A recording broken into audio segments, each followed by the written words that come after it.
Welcome to Opinion Havers, a movie podcast for interracial couples. I'm Cody.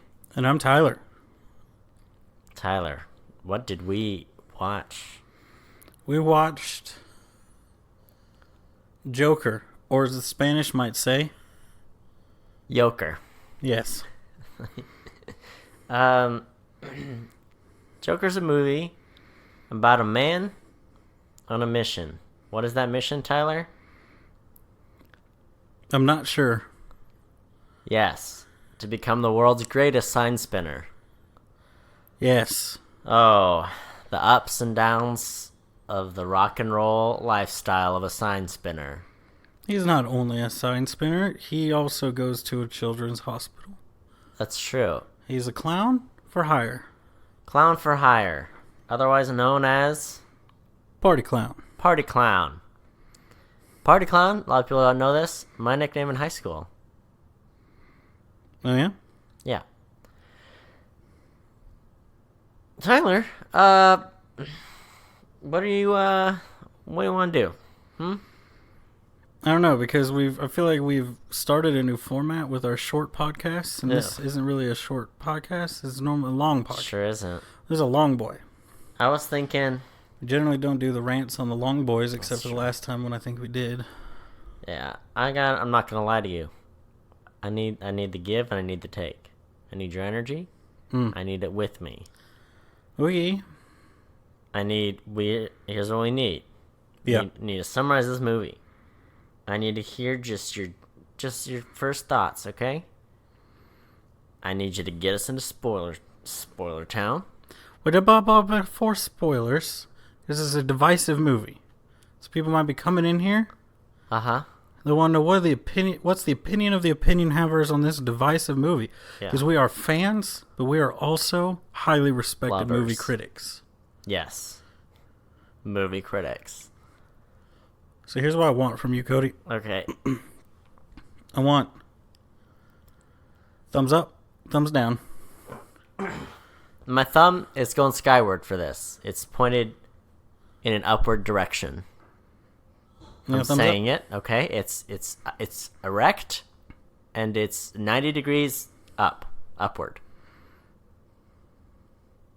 Okay. Where's your thumb sitting? It's thumbs up. It's upward. It's a thumbs up. Okay, well, all right, okay. I feel like I took away 90% of your talking points there. That's fine. Okay, we can work with that. We can work with us both liking the movie. Can you... Okay. So, Cody? Yeah. Now that we've told the people that we are firmly on the side of the vast majority of people, not critics, but we are on the side of the people. Mm-hmm. How are we getting to Spoiler Town to spoil the movie? How? Tell me. Quickly now. Faster. Taking a bus? Bus. And we're walking the rest of the way. Oh. Up the the spoiler bus stairs. It only gets you so far, you know? Yeah. Public transit in Metropolis, it's there. It's Gotham. Oh, dang it. Ugh. We have I to watched restart the wrong podcast. movie. You watched the Lex Luthor movie. The Lex Luthor origin story. We're embargoed on that. We're not supposed to talk about it. Oh. We're walking there. We're going up to the gate of wherever. Spoilers Manor. Spoiler Manor. There's so many steps to this, Cody. I trusted you. You failed me. So, here's the big Here's what we're going to do. spoiler. We're going to hop in the Batwing and we're going to fly to Spoilerville, Okay. where it all started with Lex Luthor. Here's the big spoiler. And if you've read anything about the movie, you're going to know this. Spoilers. He's the Joker. Yeah. He turns out to be the Joker. Yeah. Here's the thing, Cody. I thought it was a movie about a sad clown. I was wrong. I mean, you're not wrong. Oh, okay. He is a clown. Mm-hmm. He's a sad boy. Yeah. If I could read you the IMDb little synopsis. Yes. Real quick, can I? In Gotham City, they watched the correct movie. Mentally troubled comedian Arthur Fleck embarks on a downward spiral of social revolution and bloody crime. This path brings him face to face with his infamous alter ego, the Joker. So, hold on. Also, wait, Can I submit the Joker as an alternative name to Bane? You sure can. Because he's yoked. Yeah. Also, he eats a lot of egg yolks. I know that for a fact. Yeah. When we had brunch last week. Oh, how's he doing? He was good. He was like, I'll have an egg yellow omelet. Just the yellows. A yolk omelet. You ever had one? Yes. Whip the yolks. Put some cheese, some peppers. It's pretty good. This is why I've had one of those before, Cody. You ready for it? Yeah. You know how most people, if somebody comes to you and they say, I'm allergic to eggs, what does that mean to you? It means eggshell, egg whites, and yolks. No go. Can't have it. Here's the thing. Cody, I'm allergic to eggs. What? Egg whites. Okay. You were inspecting a sauce packet earlier, and I was trying to figure out why. Well, I'm not that allergic to them. Okay. But I was just looking at the ingredients of it because here's the thing. Somebody said once they made an outrageous claim about buffalo sauce. They're like, buffalo sauce? They're like, it's cayenne and pepper or something. And I was like, I think there's more to it than that. And that's what I was inspecting for because we had buffalo sauce from McDonald's. And I was looking at the ingredients. I've made a buffalo sauce before. And I used Frank's Red Hot sauce, which is just like a cayenne pepper sauce. It's cayenne pepper vinegar. And like butter, and that was pretty much it. That's what they said. There was something else. I was like, they're like, it's Frank's and butter. That's what they said. And I was like, you can't, yeah. Yeah, but that's like one way to do it, for sure. That's like saying, what's bread? Wheat and water. I'm like, yeah. Yeah, right. There's more to it, but yes. At base level. So you're allergic to egg whites? Yeah. How does that work? I don't know. It was on a piece of paper the doctor gave me. He's like, you probably shouldn't eat these. If you eat them and they haven't killed you before, you're probably fine. But, you know. I got the same thing with soy. I think it's the same thing. I'm allergic to a lot of stuff. It just makes me feel like I've got a cold. It made me feel real good because when I was a little kid, most of my life, you know this, you've lived with me, you've been around me recently. I seem to always have like a little stuffy nose, a little cough, a little bit of a cold symptoms. Yeah. And everybody's like, you're being dramatic, Tyler. And then the doctor's like, you're allergic to like everything. It makes you feel like you got a cold all the time. I'm like, suck it, middle school nurse. Allergic to everything? Pretty much, yeah. Even like... all the things that you can be allergic to. Even like really crappy segues? Speaking of crappy segues, they called him a comedian? In the IMDb, they call him a comedian. They're like, that's his job as a comedian? A mentally troubled comedian, yes. He's not, He does it. He does stand-up once. He tells 2 jokes. Yeah, it would have been a mentally troubled clown. He's a clown. Yeah. He is established. He's in the clown union. Or whatever. He works for a clown agency. Clown agency. I didn't know they had those. Yeah, where do you think you hire a clown from? I just thought there were a lot of freelancers. No, agencies. A lot of contractors. Yeah. Martin Scorsese may have influenced the Joker. That's just a sentence I wanted you to know. Here's the thing. Basically, this movie is just Taxi Driver, but it's the Joker instead of Robert De Niro. But Robert De Niro's still in the movie, so... Here's the thing, Cody. What? I don't know if I made this prediction on a podcast. It may have been on the fabled Lost podcast. Yes, where we watched all seasons of Lost. Yes. We did 1 episode on it. Yeah. Side note. They weren't dead the whole time. The showrunner said that. They said it very clearly, and everyone's like, they were dead the entire time. I know it because I felt it out. What people don't realize, when you enter Spoiler Town, we can spoil anything. Anything. We can spoil the movie we're doing. We can spoil a TV show that ended 10 years ago. Yeah, also I feel like Lost is like... what's something people always spoil? Sixth Sense. Sixth Sense. It's like, you know. You know. I'm going to be honest. I don't know anything about Lost except I think that they're on an island. They are on an island. And the writers really didn't end it very well. And it confused everybody, and they got scared, and they panicked, and then they killed a bunch of people.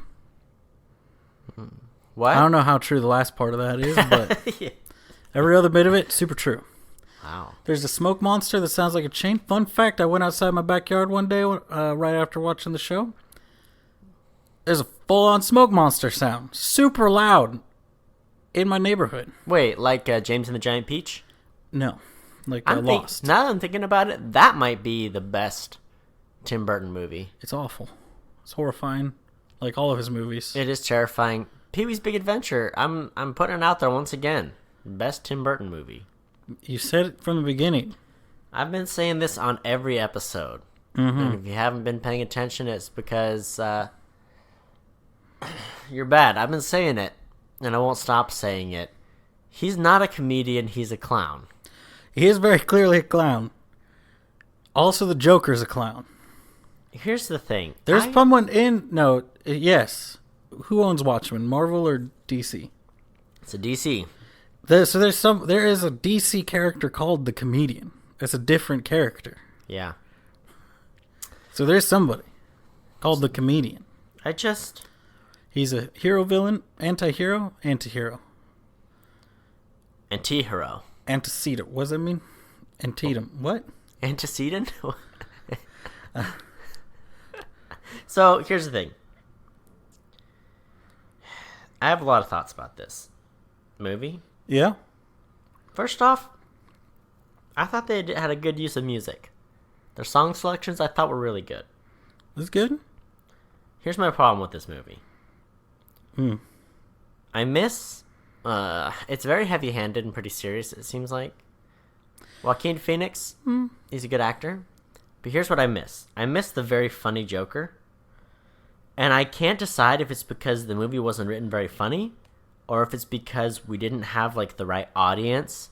Because no one in the theater was laughing except for maybe 2 moments in the movie. Oh, you were laughing at very inappropriate times, I would say. I know. And I feel like it was supposed to be in part played for comedy. No. Because he's the Joker. The parts that you laughed at were, like... Here's the thing. Parts where he wasn't joking. Here's the thing. No one laughed at anything. I laughed. But the audience, I'm talking about the audience as a whole. There was a full theater. Was it full? There was like 12 other people in the theater. It was like 70% full. There was Exactly. There was a 10-year-old child there. Yeah, there's a kid there. I heard. He wasn't next to me, he's next to someone else. Heard he was wigging out the whole time. He was... Yeah, here's a fun fact. Don't bring your kids to an R-rated movie, even if you're like, oh, it's a superhero movie. It's not, especially when it's the Joker. It's a villain movie about a bad, bad man. It's Taxi Driver with the Joker. That's what it is. This is why I appreciate before Deadpool. You remember how they did the thing where it was like an interview? And then it was in the interview, he's like, what would you say to kids going to the movie? And they put it before the movie screening. And he's like, so to any kids in the audience, why the F are you here? Now I'm going to tell you where babies come from. And he details all that. And he's like, goes through a bunch of stuff, tells them all the things aren't real and all the stuff, and the parents lied to you the whole life. Ryan Reynolds had that tweet a little while ago, and it's like, oh, what do your kids think of you? And it was like, or something. And he's like, here's what you do. Or like, what do you do if your kids want to see Deadpool? Here's what you do. Do what I do. You put on Spider-Man, you tell your kids that's Deadpool. Yeah, don't take your kids to see Joker or Deadpool. My other idea, not just that the audience was bad, I also just wonder if the reason people didn't laugh is because you see the context of like Joker's pain and lunacy, and therefore it like when you see the Joker just pop up and you're like, oh, he's a crazy boy and he's doing all the crazy stuff and making jokes, it's like, Joker, you're bad but you're funny. Whereas in this, where it's just like, oh, you see he's just this really tortured person and it's terrible, and then you're just like, well, even when he makes a joke, I don't want to laugh. It's just sad. Yep. Is that the thing? Is that it? Is that why? I thought there was a lot of funny moments, personally. That's what I thought. I thought they landed pretty well. There was no laughing. Yeah. Normally, you see this on the opening weekend. It's like the fans are seeing it. The people are like, yeah, I'm really interested in this. That's the big thing is people are like, this movie isn't allowed to be funny, is what I saw somebody say. And I'm like, I mean, everybody lost their minds when Heath Ledger made the pencil disappear. Yeah. Well, actually, here's the thing. You found out who the psychopaths were. Hello. Because it's the people who lost their minds. Everybody else is like, what the heck, dude? He just killed a guy. And I'm like, yeah, but it's funny because it was like so abrupt that you're shocked and laughing about it. And he had a couple... Joaquin Phoenix had a couple lines like that. Well, I think he ramped up to that at the end. I think at the end... He did a couple of them. Like that last scene where he's like dancing. Yeah. Then he was that Joker. He was the Joker in that scene. He was... But even like... Arthur Fleck. Let's just jump to the end. Even at the end where he shoots the guy on TV. Yeah. Like, he's not laughing really. He's sitting there. He sits in his chair like very menacingly. And like, I don't know, just like he's not...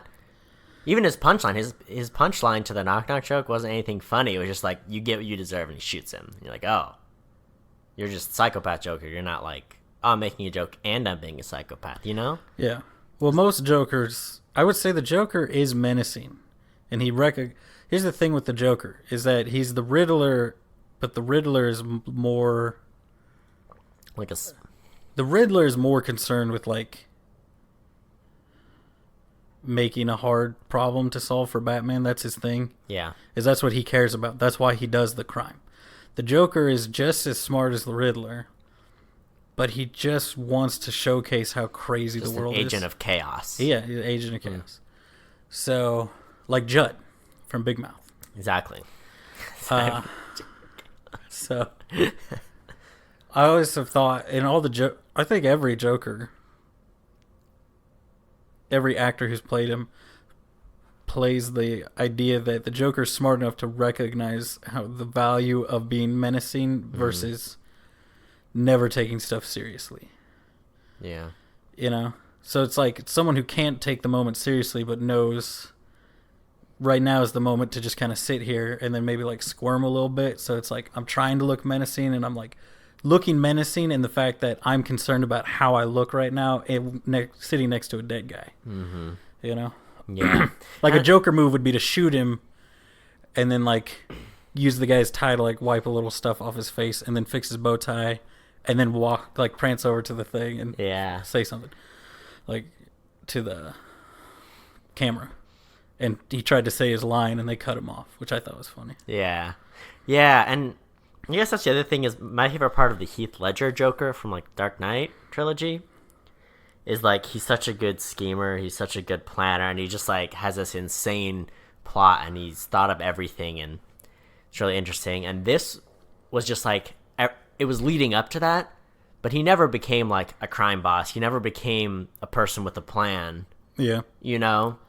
And so I guess I wanted to see that, and you don't because it's his origin story. It's all the stuff that leads up to him being like, I'm off my meds. Forget about society. I'm this outcast. I'm going to embrace chaos, you know? Yeah. Well, I think, because that's kind of the thing of like, so Heath Ledger's Joker, or even, you know, any of the Jokers, I would say it's 50-50 whether or not he even would have still been there when the cops showed up. Yeah. But so, yeah, he was just there and let himself get arrested. Mm-hmm. And then... So at the very end, you see him starting to be like this, like, all right, well, I'm going to kind of act the way I want so I can be in a position, act the way they want so I can be in a position to escape at the very last shot where he's like, they do the little back and forth where he is in the mental hospital. Mm-hmm. And then he walks away and they just show him do a little smile and then him walking away with blood on his feet. Yeah.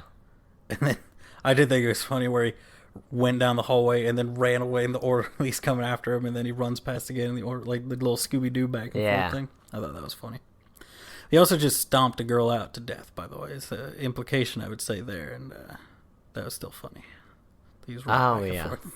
Yeah, I didn't know if it was literal or metaphorical, the blood on his feet. No, it's real blood. I mean, he got blood on his feet from killing that lady. What you don't understand is this is an artisan film. This is an indie movie. Yeah. Produced by somebody for $55 million. Yeah. You know, those artisan films with Joaquin Phoenix and Robert De Niro. Mm-hmm. Yeah. Yeah. Everybody's favorite. I don't know. I think there was a lot to like about the movie. I think maybe it just wasn't quite my vibe for me. Like I gave this a thumbs up. I like it. I wouldn't say I loved it. I wouldn't say I'm gonna go back and see it again. I think if you're interested in it, it's worth a watch. But I don't know if I would go past that, you know? I don't know if I'd be like, oh, you're really on the fence and, you know, you don't really watch very intense movies ever? Definitely check it out. I might be like, maybe don't worry about it. I really liked it. You really liked it? I did. I wonder, too, because I've seen people post and they were like, oh my gosh, it was so dark. It was so dark, so chilling. They nailed it. It was perfect. I was awestruck at the end.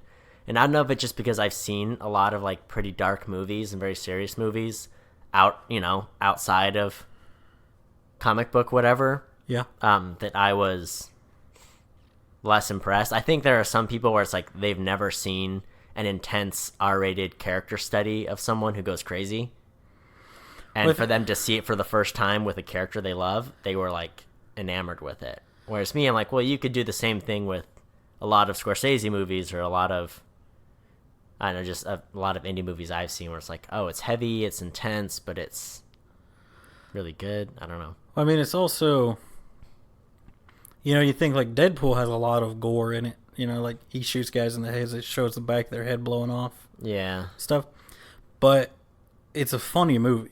It's not a gory, awful movie. It's like funny. Yeah. And the parts where it's like over the top gore is usually to make the joke even funnier. Mm-hmm. Whereas this one, they use the same effects that they use in John Wick and Deadpool, but it's a comic book movie without all the jokes and stuff. So he'll shoot a guy and then there's nothing funny after it. It's he just no murdered punchline. somebody. It's heavy. Yeah, it's like he just murdered these 3 guys and he liked it. And we're gonna reiterate that over and over, that normally this would weigh on them, they would feel guilty. He doesn't. He doesn't enjoy it. He doesn't not feel guilty. It was something that he did, and he's like, I don't care. That was one of my favorite scenes. So he gets bullied by a lot of people in this movie, but there's a scene where he gets a gun earlier in the movie, and then he's on the subway, and there are 3 like frat boy, stock market guys. Yeah, the stock market. They're economists. Mm-hmm. Finance guys, Wall Street types, frat boys. Why are you pulling us away from that economist term, Cody? Do you have some link to that, Cody? I mean, no, I don't. Oh, okay. Anyway, they're being mean to this girl.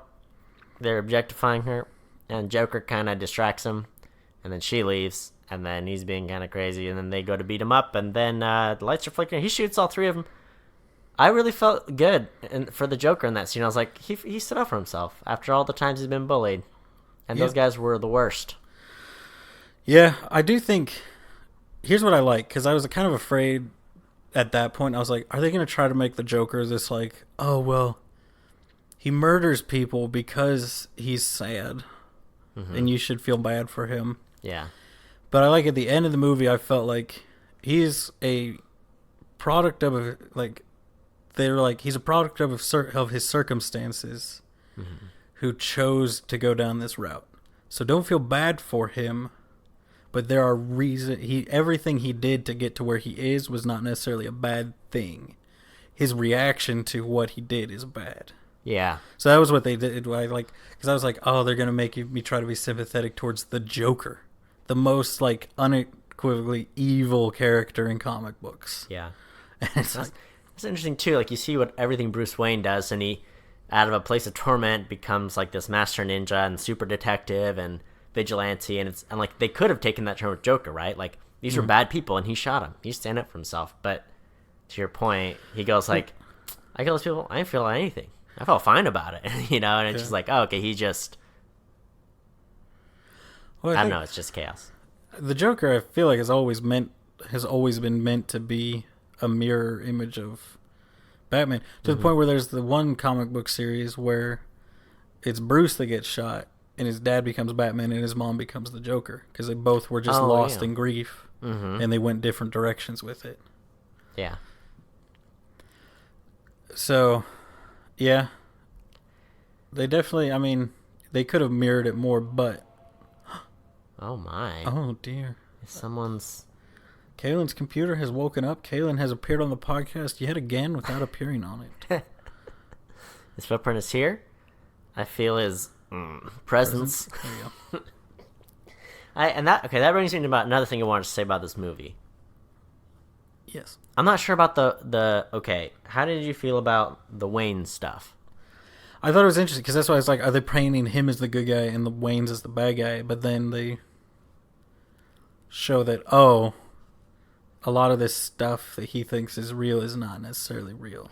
Yeah, so there's like a whole thing, because the Joker's mom used to like work for. I think she was a maid in his She house. was like she was like a maid for the Waynes when she was young, and then she's like, I had an affair with what's the dad's name? Thomas Wayne. And then Thomas Wayne's like, no, she was crazy. She didn't. And I never quite know who was right, who was wrong, or if it was somewhere in between. But anyway, point is, she plants the idea in Joker's head that Thomas Wayne is his real father, and that's a whole thing.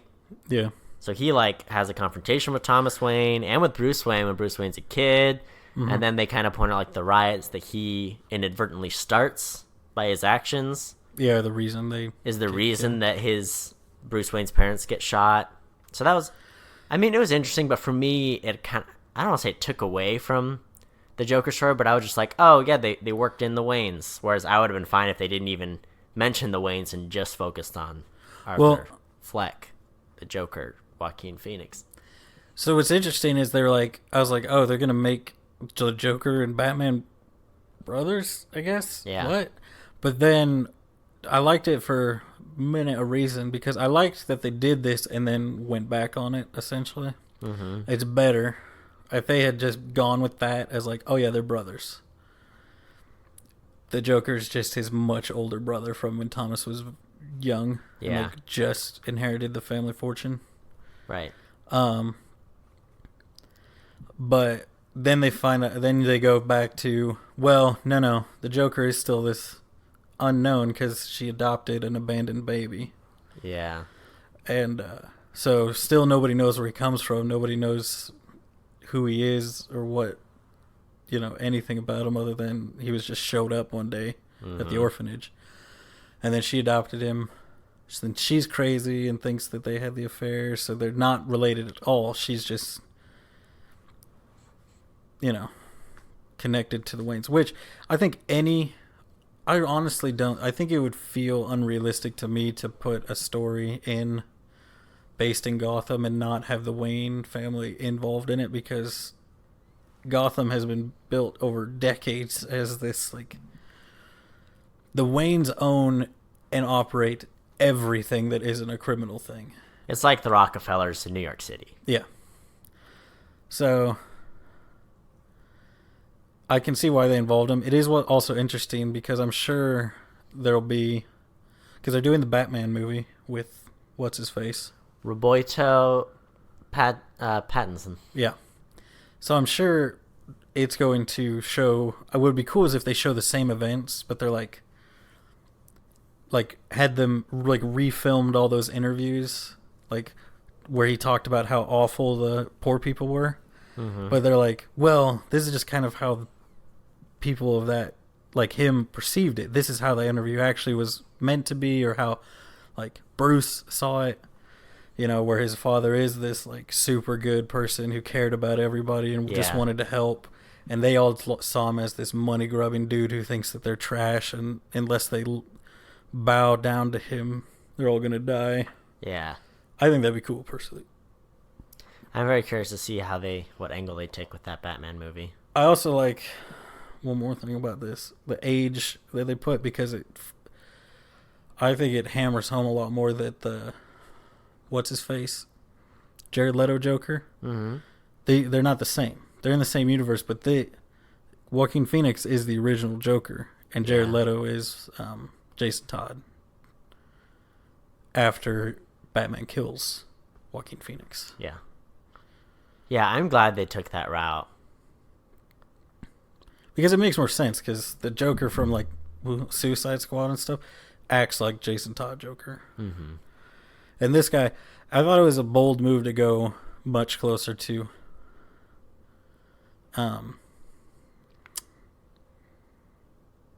what Joker? The Jack Nicholson Joker. Uh-huh. Rather than try to kind of do their own thing again, just like they did with the Nolan Joker. Yeah. They just weren't like, yeah, clown makeup. Mm-hmm. Yeah, I mean, the aesthetic's good. I guess another thing I could say about this movie is the costumes were very good, I thought. I like the tear effect. Oh, yeah. That was cool. That was cool. Like, it was interesting because you always think about the Joker and like, oh, he must do his own makeup, but it was cool to be like, oh, he does his own makeup because he's a professional clown and he's always done clown makeup. And yeah, did you notice he always had a little bit of that white face paint around the edge of his face? I did notice that. What did you think of the since it was your opening line, the interracial relationship? Okay, so this is actually my favorite part of this movie by far. Yeah, is that they had a really cool twist. There's a M. Night Shyamalan-esque twist. I mean, even better than the Shyamalan twist because it doesn't even end up being the A story. It's not even like, oh, end of the movie, crazy twist, now there's 5 minutes of movie left. Yeah. This one, it's like, it confuses you so much. So the Joker, there's a girl played by our favorite, Zazie Beetz. Yeah. Everyone knows Zazie Beetz. Everybody. We all love her. We love her for her work in television. We love her for her work in movies. She also is probably cool to hang out with. I don't know. Who's to say? Mm. But she's in this movie. She's got a little girl, live on the same floor in the same building. They have some interactions, and then, boom. Joker, Zazie Beetz, their thing. They're going out places. Mm-hmm. He comes home in full clown makeup and makes out with her, and she's cool with it. She likes it. Yeah. They're dating. They're running. She goes to his comedy show. She smiles. She laughs. She loves it. And then, what'd you say, about 2/3 of the way into the movie? Was it that soon? I feel like it was way into the movie. It was like right when it was... I mean, like when the turn happens, when you realize the twist. Well, that's what I'm saying. I would say the twist happens when I would say he goes from being Arthur Fleck to the Joker. Yeah, I would agree. It's like the start of his downhill turn. He like goes into her apartment, and then you see her, and she's like, "Oh, what? Please don't hurt me.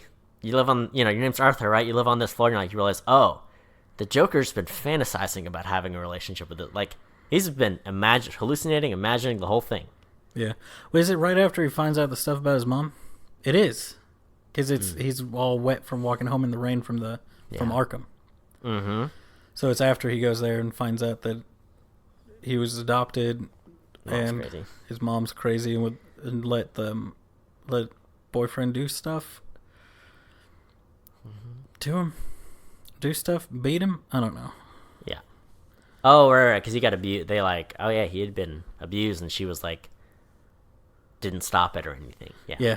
He was chained to a radiator. Oh, bad news. It's a bad place to be chained. She got to keep him. Who's running Gotham? We're a child services. Well, that's the thing, too. It's very much... That's the other thing why people say it's influenced by Scorsese, because it's like late 70s, early 80s New York, and it's just trashy. It's like the same kind of thing where it's like, oh, it's Gotham, and look how terrible everything is. Like, it's real seedy, it's real gross. I mean, Gotham always kind of is depicted as sucks, right? Metropolis is always like, shiny. Right. Like New York and Chicago. But it's the exact same vibe. They show, it's the same vibe as Taxi Driver. I'll say it a million times. People will hate me for it. It's the same vibe. Where you're like, oh, this is the dirty part of New York. The real dirty part and the dirty time in dirty New York.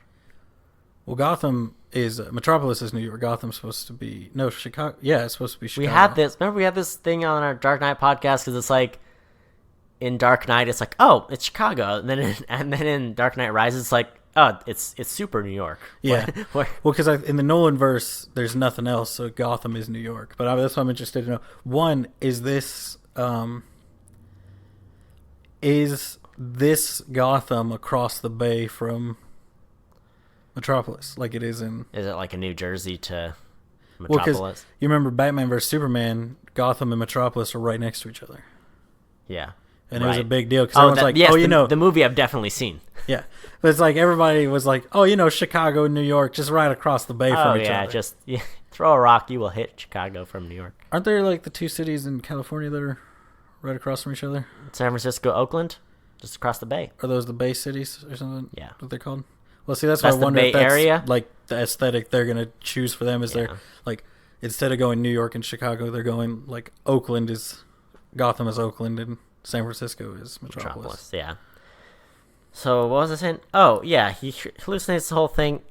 Oh, he finds out his mom's crazy. I don't know. I did like.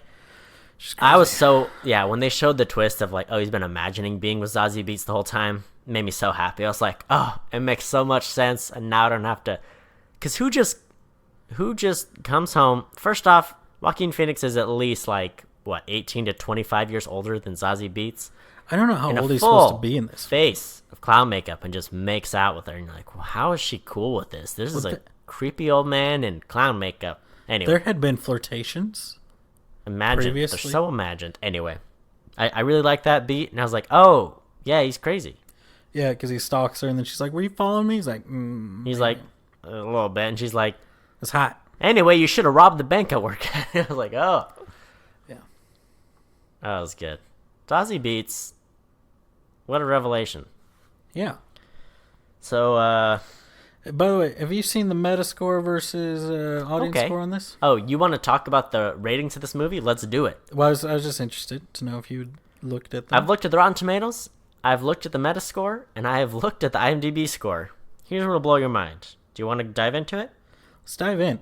It looks like they've returned the certified fresh to the tomato meter. All right. So here's what's mind-boggling about this movie. So Rotten Tomatoes, 69. Nice. Nice. But the audience score, 90. 90%. That blows my mind. It's a good movie. Yeah. Metacritic, 58. Not Nice. great. Oh. But here's what really blows your mind. IMDb, 9 out of 10. The user rating on IMDb, it's 9 out of 10, and you know where that puts it? The user score on Metacritic is 9.3. Gosh. Here's the thing about a 9 out of 10 rating on IMDb. Right. It puts it in the top 15 movies of all time. Nice. That is what is just crazy to me. And I'm pulling up. I took a screenshot just for this occasion. Give it to me. And you know what I'm going to do now? I lost it. Let me pull it up. Okay. Oh, it's so hard. Okay. Sorry about this. I can do it. Okay. It is now. Okay, it's actually gone up since I looked at it last. Oh, goodness. So it is now number 9. IMDb, top rated movies, the 9th best movie of all time. What's number 10? What did it knock down? Well, actually, what's number 11? What did it knock off the top 10? Fight Club. Okay, next. The Good, the Bad, and the Ugly. Wait, what numbers are you reading? 10. Oh, that's 10? Okay. Number 9, Joker. Joker. Number 8, Pulp Fiction. Number 7, Lord of the Rings, The Return of the King. It's a good movie. Number 6, my favorite, to compare it to, Schindler's List. So you're telling me Schindler's List is 3 slots better than Joker? That's crazy. This is, okay, I like this movie. I told you, I erected my thumb upwards, okay? You saw me do it, I'm doing it right now. Mm-hmm. Top 10 movies of all time. Here's the movies that beat out. Lord of the Rings, Forrest Gump, Inception, Star Wars, Episode 5, Lord of the Rings, The Matrix, One Flew Over the Cuckoo's Nest, Goodfellas, Scorsese, Seven Samurai, 7. I love that those. It's crazy to me. This is the other thing. There are only 2 movies in the top, 50 IMDb that have less than a 60 Metascore. Life is Beautiful, which is an inspiring film. Everyone should see it. Yes. And Joker. Yep. Everything else is sitting at like a 80 or 90 on Metascore. It blows my mind. Well, it has to fall. It can't stay this. It doesn't. Dark Knight's number 4. Okay, this is not 5 movies better than or 5 movies worse than Dark Knight. What, Tyler? Here's a question for you. Explain it to me. Where's Avengers on the list of the? Where's Avengers on the first Avengers on IMDb's list? Oh, I don't. Let me see. The thing is, Endgame was rated super high too when it came out, but it looks like it's not even on the list anymore. Avengers 1? Yeah. It's somewhere. Oh my gosh. Better be on this list. Its rating is an 8 out of 10. All right. Which doesn't put it in the best. Which wouldn't put it in the top. It might put it in the top 250. No, I don't think so. What happened to Endgame? Because Endgame was the same thing, though. It was super high. I think it was like the highest rated for like a week. Endgame is 8.6. So, which puts it at number 48. So maybe it'll be the same thing where this will drop like 30 or 40 slots after a while. Here's what I think. First off, I think the first Avengers, because here's what I think. In my mind, that list should be, these are the best movie of all time. Should be like, what's number 1 on the list? Shawshank Redemption. Okay. Where is Citizen Kane on the list? Oh, it's on the list, but it's further down. Like, it's way down, right? Top 5: Shawshank Redemption, The Godfather, Godfather Part 2, Dark Knight, 12 Angry Men. So the thing I always think when I look at that list, it's not what it is, but what I've always assume it is for some reason, is it's like the best movies, like movies that change the game. So historically speaking, film nerd speaking, I guess, I'm not sure you would. I guess that would put, if it was that, they would put Citizen Kane as number 1. Well, that's the thing. See, what you're talking about is Metascore, because Citizen Kane is 100, has 100% on Metacritic. Yeah. So does Legend of Zelda. The Godfather, 100% on Metacritic. Godfather Part 2 is a 90. You know, so like that, I don't know. That's what I like about the IMDb top rated movies, because it's based on user rating, but it's pretty consistent. Where it's like, these are the movies like people like, but also critics like them too. It's a pretty good balance of like, I mean, Shawshank Redemption, Godfather, Dark Knight, 12, like these are movies that have won Oscars, that have done well, but people also enjoy them. It's not just for like the people that really like indie movies and are super into indie movies. It's like a good balance of blockbusters and critic approval. Yeah. So to have this have a 69, nice. Rotten Tomatoes, a 90% audience score, but then a 9 out of 10 is unheard of. I mean, there's literally only 8 other movies that can boast that high of a score. Well, yeah.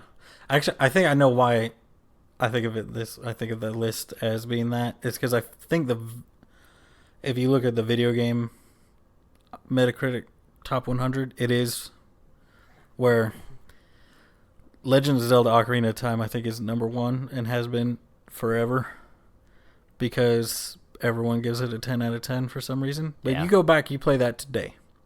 Controversial opinion, is a garbage game. Does not play well today. You get to ride a horse, sir. But I mean, it's like, you can drink milk, sir. It's like people who say Citizen Kane's the best movie of all time. It's a terrible movie, I've heard. People who go back and watch it now. But as far as like movie history, yeah, totally advanced the genre, changed the game.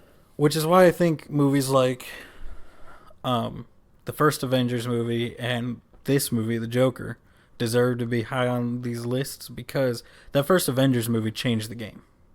That's true. No other movie had where a universe led up to that. Yeah. Like different movies tied together that weren't sequels to each other necessarily, built to this movie happening. Yeah. Like the events of this movie. They took what had been successful in a couple of TV shows and very successful in like comic books and books.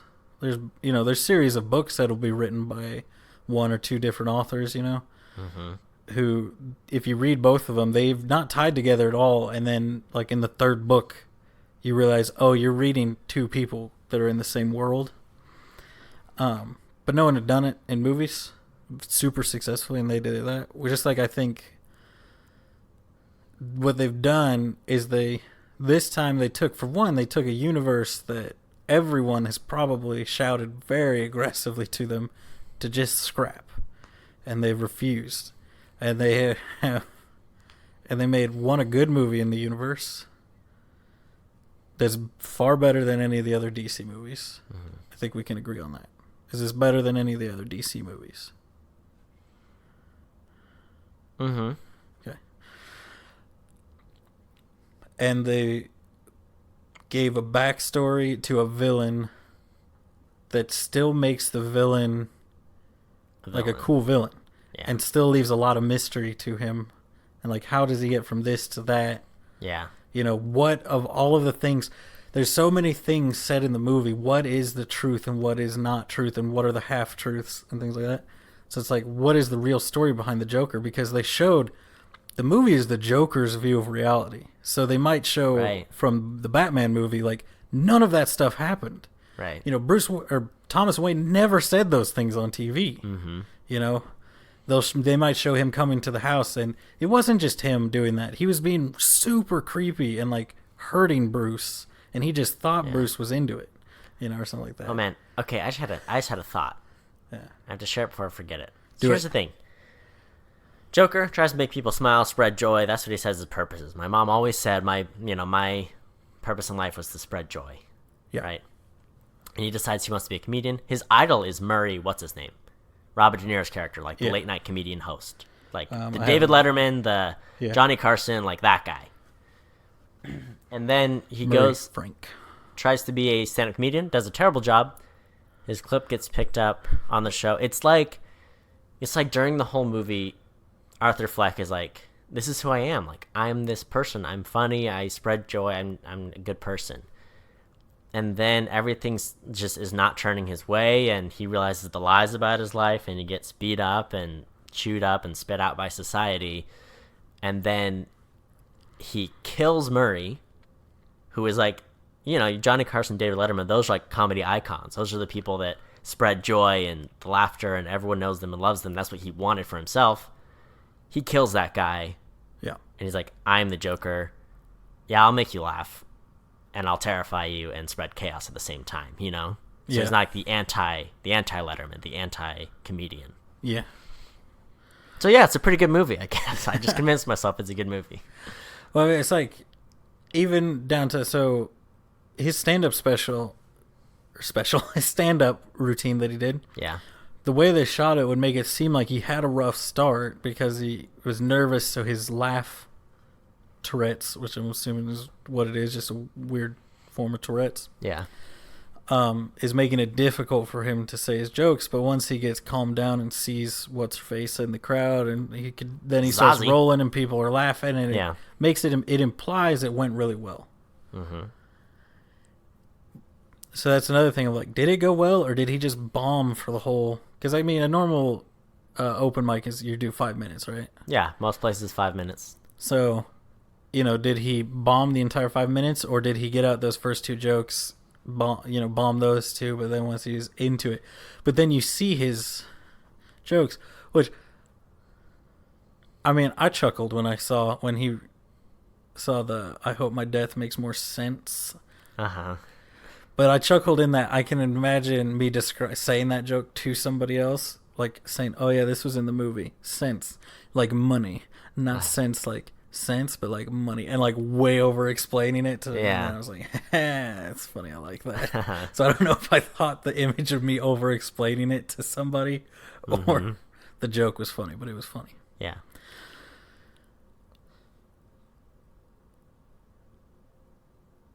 So you don't know how well the set went or didn't go. Yeah. It could have been okay. It could have been awful. They showed the bombing 2 jokes that weren't the worst jokes in the world. Like, if an experienced comedian at his stand-up special told those jokes, they would have gotten laughs. I think they would get laughs because they're bad you already had jokes. the goodwill, right? Yeah. You had the goodwill of the audience, but as a brand new stand-up, no one cares. Like, but I think those would get laughs the way, like, if Jerry Seinfeld did a stand-up special and he's like, "What's the deal with airplane food?" Everybody would start losing it immediately. Right. You know, just because that's a famously bad joke. Mm-hmm. But I'm pretty sure it's also like that's his joke. He invented that kind of comedy. Yeah. Right. So it'd be funny if he came out and started making one of those bad jokes and then pulled away from it. Right. Best joke in the movie by far. Give it to me. Arthur Fleck is at the party. He's getting ready for his big debut, Showtime debut, right? He's going to go on the show.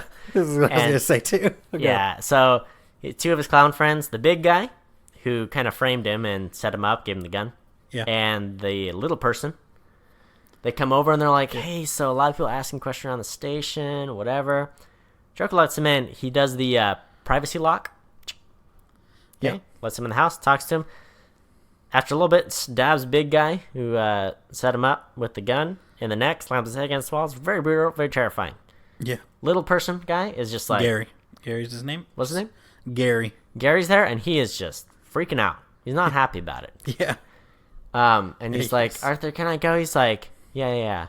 And then, first off, I mean, it's a two-parter joke. The first part of the joke is when he goes to leave, Arthur jumps at him like he's gonna attack him. And he's like, no, I'm just kidding. Really, you can go. Then he goes to the door. He's a little person.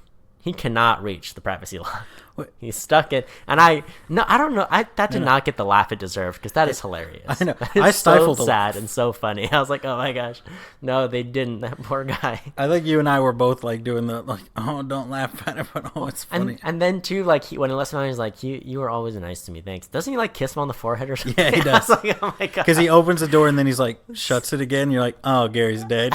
And then he's like, you're always nice to me, Gary. It like pats him with the blood hand. Oh my gosh.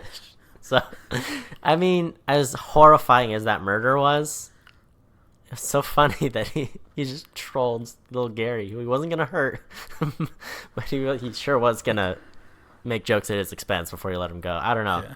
I would say, so the final scene, or not the final scene, but like the last scene where he's dancing on the car and everybody's cheering for him. Yeah. I would say when he's fully, makeup, everything, what you're looking at is the Joker. But I would say when his mind fully switches to Joker mode is when he lets him in. Because, like you said, the Joker's super smart. Because you can tell once he stops taking those medicines, like, oh, he seemed like he wasn't that bright. Like and there's definitely some social inhibitions as well. Like there was. But then once he stops taking the medicine, you're like, oh, he's super smart. Mm-hmm. So that's why I'm like, when he opened it and then he put the lock on him, I thought he's gonna kill these guys. Mm-hmm. And he knows he's gonna kill them, so he did the lock so that they're gonna open it thinking they're gonna get out, and he's gonna have that extra second to stab one of them. Right. So that's where I thought you see him planning ahead and scheming and knowing what he's gonna do and being able to act normal around people, knowing that he's about to kill them. Yeah. But putting things in place so that he'll be able to get away with this. This little scrawny dude will be able to get away with killing these two dudes. Yeah. And I guess that's another thing to say about this movie that I did really appreciate. I've seen a couple DC movies and they've had a similar vibe. But this one is it's like it's a whole other universe. Shot completely differently, different timeline. I don't know. I did appreciate that. Like it didn't feel like a superhero movie. It felt like an indie character study movie. Yeah. It felt very gritty and dark. It didn't have like the CG, which is my big issue with DC. Is I always squirm at some of their CG where I'm like, that was not done as well as it could have been. Whereas this was like, they didn't. I mean, because that's not what it's about. It's like a character study of this guy going crazy and becoming a psychopath. But for all of those reasons, I liked it a lot. And to your point, like it could be a game changer for the DC universe, where it's like, look, we can do this other stuff too. We don't have to. Well, what I hope one thing I hope this showcases is that one, you can get a very well shot, because I felt like the dark and grittiness kind of matched what they've done with the DC movies. The problem is the DC movies, like a Superman movie, probably shouldn't be dark and gritty. Mm-hmm. Right. You need to know that you need to match it to the hero that you're doing. Yeah. But what I hope it shows is the budget of this film. Did you look it up? I did not look it up. What do you think this film cost? All those locations? You got Joaquin Phoenix? I mean, you mentioned a budget earlier. I don't know if that was just a guess, supposition, or you're trying to throw me off. You could make this movie for $36 million. It's a $55 million budget. Yeah, that's what you said. I should have said it. Yeah. I couldn't remember if I said it tonight. Definitely. I mean, yeah. But so, because I mean, like the other ones have been hundreds of $millions, I think, for their budget. So what I hope it shows them is like, oh, we can make a really good movie with like good actors, good costumes, good locations. And the action scenes, like... And then so they can do that for 50, and then we can pour the other 80 million into making like a good CG character. Because I think Thanos and Hulk showed like we have the ability to make a CG character that looks and feels and acts like there's a person that's that big and that color. Yeah. On the screen. Mm-hmm. Unless they rush it out because they decide to change something at the last minute, and you get Hulkbuster. Mm-hmm. Yeah. He's real weird and floaty in that Hulkbuster suit. Yeah. But, so, I mean, even Marvel kind of fell short a couple times, but that was because, famously, there was something going wrong there, and they quickly pumped that out right before the movie came out. Which is interesting because I would say it's on par with the effects. Like, I would say it's on par with Steppenwolf, who was the bad guy of Justice League. Yeah, another movie I've definitely seen. I'd say the problem I have with Steppenwolf is his minions are better animated than he is. Mm-hmm. But he's just supposed to be a big dude in a suit with a helmet on. Yeah. But he looks like he's made out of Play-Doh. Mm-hmm. Yeah. He's a Play-Doh superhero. Which, or I villain? guess... Oh, I have not seen that movie. It's difficult, I guess, to... I guess it's easy to underestimate the resources that Disney has that, you know, was it Warner Brothers that does? Mm-hmm. Yeah, Warner Brothers. That they don't have access to Pixar and Disney Animation Studios to do that stuff for them. Yeah. They don't have access to ILM for free, essentially. Yeah. You know, they have to entice those top tier animators over to them. But I mean, like, if you were an animator, I'd be willing to bet pretty much everyone who wants to be a professional animator, like working at Disney Animation Studios or Pixar, is like, you're the best of the best. I've talked to so many people that are like, oh, I'm going to be an animation student. You know, I would love, my dream job is to work with Pixar. It's always Pixar. Yeah. Every time. Even when they're going to like a school that isn't an art school, it's like, you're not going to go from a not arts school into Pixar anyway. Yeah. Just a shout out to those people. Well, I mean, it's also, there's so many of those people who come from the same school that they reference the classroom. Yeah. They reference, like, the classroom of a famous professor there. Oh, yeah. Well, that's because Disney owns Cal Arts, and it is, I believe, in Burbank. It's in L.A. And, yeah. Yeah. Or the Institute of Arts in California. Whatever. I don't know. There's that school in Los Angeles. It's the one. They're also famously, like, they take a lot of people from that school, but, I mean, they take the best. It's a top-tier art school. Yeah. And they take the best people from it. Yeah, so it's like when you're like, all these really good lawyers are coming out of Harvard. You're like, well, yeah, it's one of the best law schools. Yeah. So they're already like some of the best students. Yeah. So you're gonna take the best people from there. Yeah, like I'm sure I'd be willing to bet there are students going into Harvard Law who are better lawyers than people who graduated from other law schools. You know, because they care more about it, they did more, they've studied more. So they know a lot about law versus somebody who went to not a good law school. I don't know the law schools, Cody. What's Chicago? Oh. Well, there goes all the Harvard. Harvard's a bad one. That's I just listened to a podcast about law school too, and I can't even remember. It's one of the ones they named, like the top 5. I assume it's like medical school where you think there's like 7 and there's about 7,000 per state, you know? Of course, I think there's a lot of med schools, but that's just because Kansas City has so many. Law schools are also, well, that's the thing about med school and law school is that they're much smaller programs. Like you think about a state school, oh, they've got 30,000 students. There's no law school with 30,000 people in it.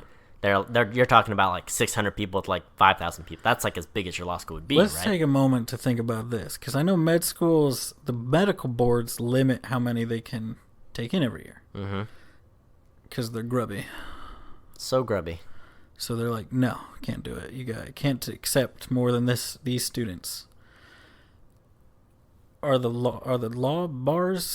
bar associations doing the same thing for law school? I highly doubt it because there's a shortage of physicians in the country, and lawyers, they're always in an ebb and flow of like, oh, the market's super saturated, hard to find a job, or oh, there's really high demand for lawyers, and so we need a lot more lawyers.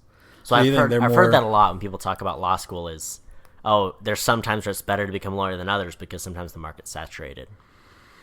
So I would wonder if they're also more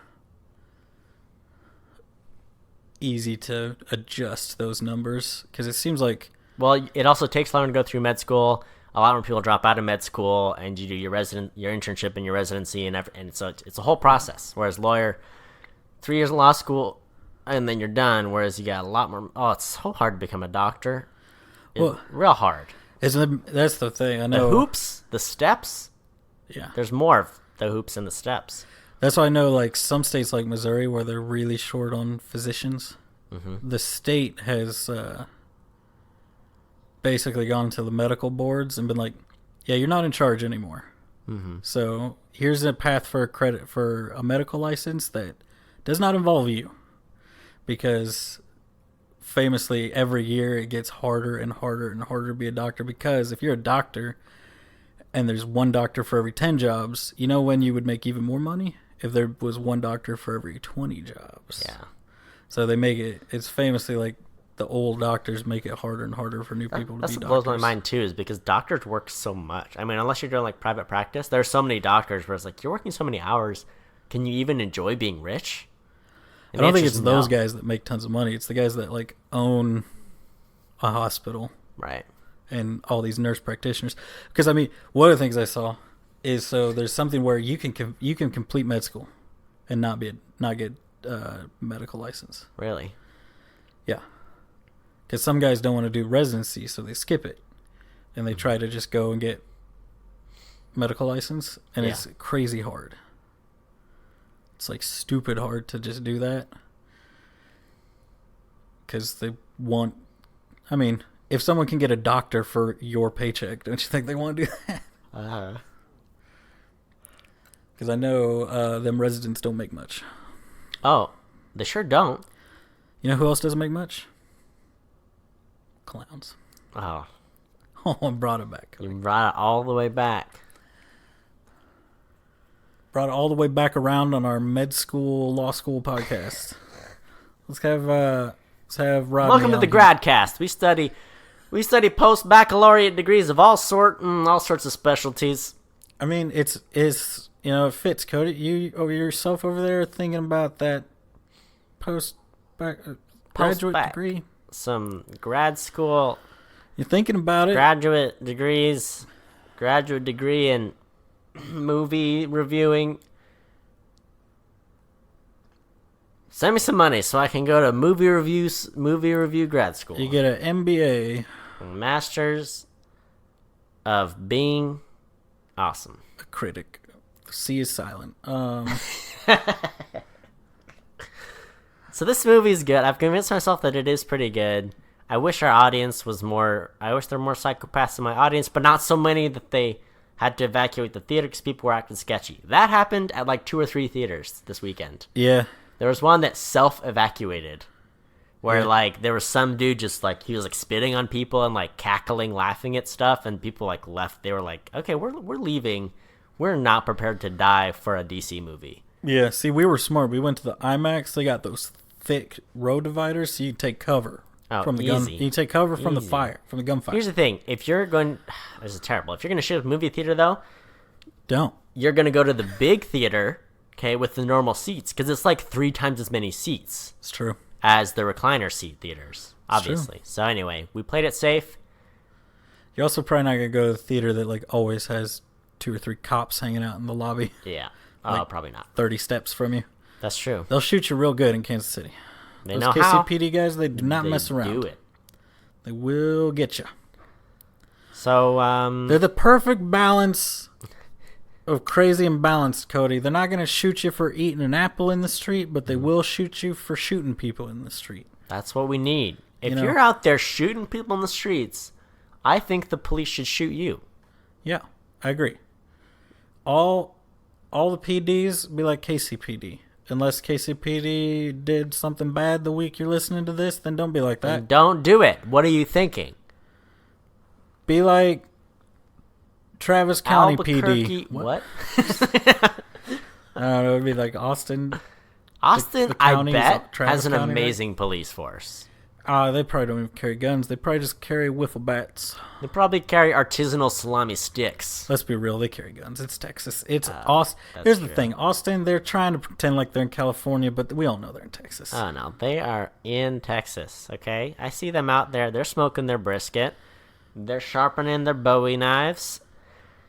And they're cleaning their handguns, okay? Texas. They're big. They got a big iron. They're doing it. Here's the thing with Austin. What? I hate to say it, but it excels at something that Kansas City benefits a little bit from. Mm-hmm. Kansas City, very high liberal population in the city itself. Right. In a very conservative state. So here's what you do: you get all the goods, you get all that good conservative food with the liberal fanciness, and it's so good. But Austin is even more liberal in the middle of Texas. Oh, yeah? It's the South. There's one thing the South knows what it Here's do. the thing, Cody. The Texas is not the South. Texas is Texas. How dare you, sir? I know for a fact, maybe, that Texas is Southern. And you want to know how I know? How? Cowboy hats. If you wear cowboy hat, I don't know, man. It's the rest of the South. That's what I'm saying. It's so hard. Texas is not in the South because Texas has its own North and South. Where Texas is Arkansas?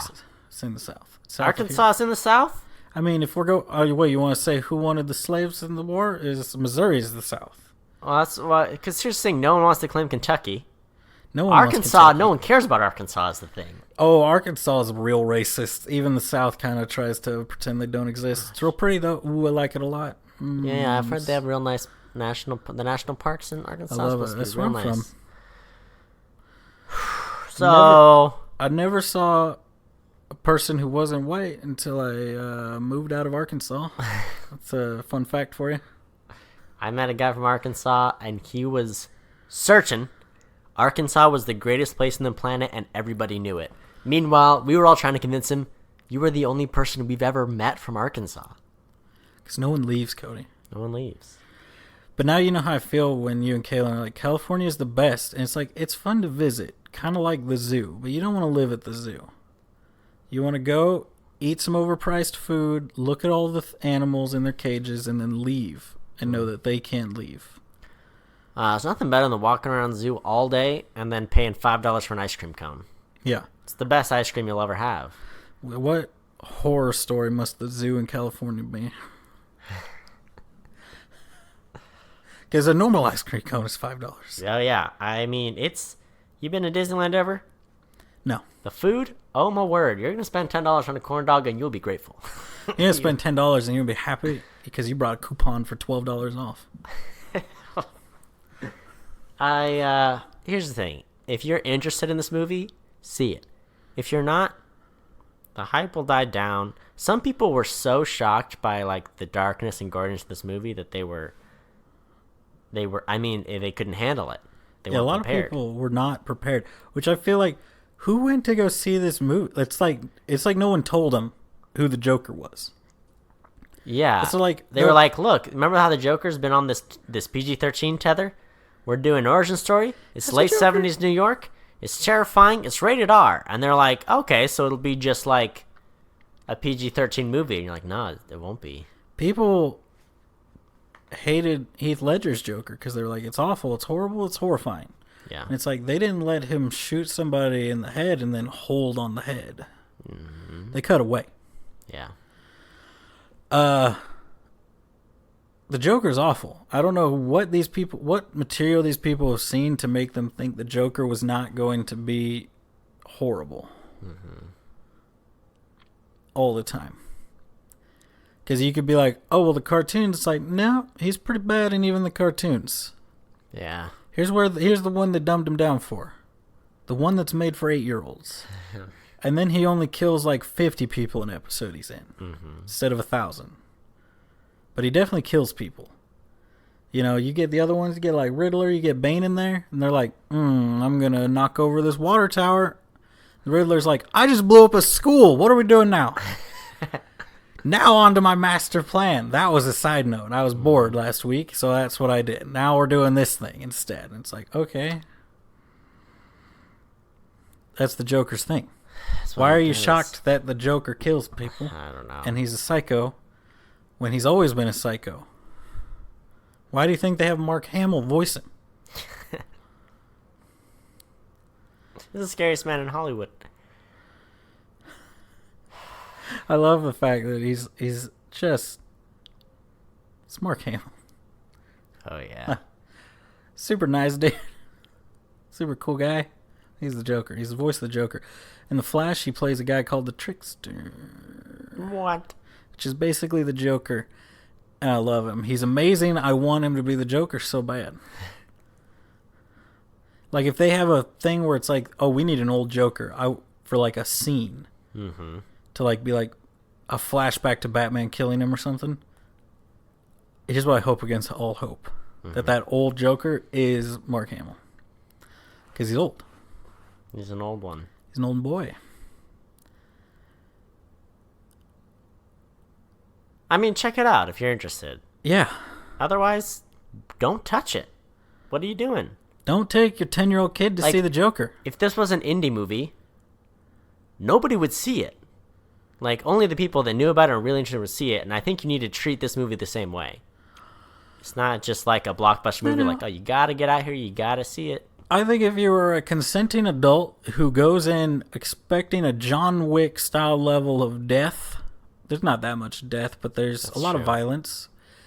And you want to see it because it's a Joker. Like, if you know who the Joker is and understand this is a rated R Joker movie, that is not about Batman. It is about the Joker. Yeah. Here's the last thing I'll say about this movie. Keep in mind, Heath Ledger killed himself after playing the Joker. He didn't kill himself because he played the Joker. I mean, he took a lot of medication. That's not... He did. He said so himself that he went on a lot more medication than he was before. Yeah, he went on a lot of medication. It wasn't... That's literally like me being like, I didn't die of a heart attack because I had McDonald's every day. Oh my gosh, do your research. That's not why he killed himself. He didn't kill himself. He overdosed. Speculative. Completely speculative that it had anything to do with this performance. Joker, an issue with his medication. He wouldn't have done... He'd not. He did not kill himself. He overdosed. Oh my gosh. So anyway, here's the thing. It's also like saying I died of a heart attack, not of eating McDonald's every day. The man who directed this movie... Todd Phillips. Oh, you don't know who that is? He's the man who brought us Due Date, Hangover, Hangover Part 2, Hangover Part 3. He's only directed comedies for his entire life, and he just whips out the Joker. Yeah. What kind of sick maniac is this man? I think I saw an article somewhere where he was like, yeah, just in today's climate, I was like, I can't do a comedy. No one wants to see my dumb comedies anymore. Let's do something totally haunting with Joaquin Phoenix in the DC universe. And then he did it. Yeah. Which I mean is kind of cool. I mean, I'm not interested in any of his movies except for this one. This one got me to go see a Todd Phillips movie, so there you go. Yeah. Would you classify him as a struggling comedian? Did he struggle? Yes. Is he a comedian? Yes. Yeah, I would. Yeah. I don't. Todd Phillips, the real Joker. That's him. He's the... In the flesh. He's actually done all of... It's a confession video. He did all of these things. Oh. Yeah, pretty terrible. Serious allegations. Yeah, I mean, he's not going to listen to this. You're out here going to make a documentary about him, showcasing all the stuff. HBO will buy it. They'll do it. They will. They'll buy it, and they'll make you watch a 2.5-minute commercial for Barry before you watch it. So, there you go. And then you'll be like, I'll never watch another Todd Phillips movie again. Never again. It's like, when was the last time you heard a Michael Jackson song? Tell you when, before the documentary came out. That's when. Oh, Tyler. What else even is there to say? Reiterate, don't take children to the film. Don't take a child to this movie. At all. But go see it. Yeah. And... yeah. Share us with your friends. Yeah. On Podbean. It's called Opinion Havers. You're listening. It's just, here's the thing. I had some caffeine. It's wearing off real fast. Okay, here we go. So we are on Google Play. We're back on up, okay? iTunes. Cody, I'm saving you from this hole you've dug yourself into. Google Play, iTunes, YouTube. Loads up to YouTube now because we're on the Podbean. It's all so tasty. We got all the things that are good. We got Stitcher, Spotify. We're on that Spotify. We're on everything else that pulls onto all the sites, all the apps. You can find us on the Twitterverse. You can tweet at Cody. He won't respond. He doesn't even tweet about movies. Guess what, people? It's his personal Twitter account that he put our name on. I've been told I don't tweet enough, and I'm like, because when you do, it's like, I ate a burrito today, and I'm like, dude, it's supposed to be a movie Twitter account, and it's just your Twitter account. People want to know about the movies. Guess what? I bought the Doctor Who movie, and then they never shipped it, so I messaged them. I was like, hey, you want to ship that? And then they gave me a refund for like a quarter what I paid for it. Gosh, it's not online? It's not online. Oh, my word. To that stranger who emailed Tyler? I tried. Why'd you do this to us? I'm trying. It's a lot of effort being put into this movie. It's just, at Opinion Havers. That's my Twitter handle. I'm bringing hot takes once a month on a topic that is sometimes a movie. Sometimes. I'm on a podcast called Three Guys, Three Questions. You can see that. Tyler's not on it. Yeah, I'm on it though. Season 11. I'm not on. I'm only on the new season. Okay. Till next time. Watch movies. Have opinions. Did you like how good and effortful my plug was? It was seamless, right? Like, you heard me make my plug for the other podcast, and it was like, whoa. He must have spent hours crafting that.